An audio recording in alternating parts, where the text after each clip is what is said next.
Welcome back.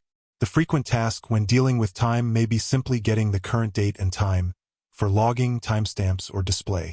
Python's datetime module makes this extremely easy using two primary class methods, .now parenthesis and .today parenthesis. 1. Getting current date and time with .now parenthesis. The static method datetime.datetime.now parenthesis returns a new datetime object representing the exact current moment according to your system's clock. It is the most precise way to timestamp an event, as it includes the microsecond information.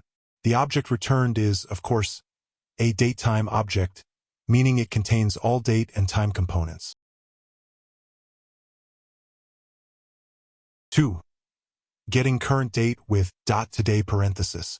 If you only need the current date, the year, month, and day, you may use datetime.date.today parenthesis.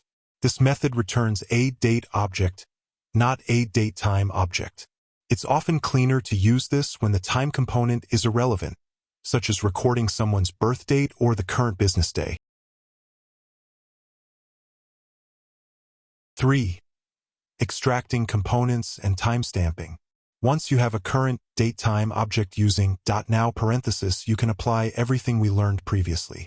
You may use the attributes like .month or .day to get specific components, and you can easily convert the current moment into its numerical epoch timestamp using the .timestamp parenthesis method.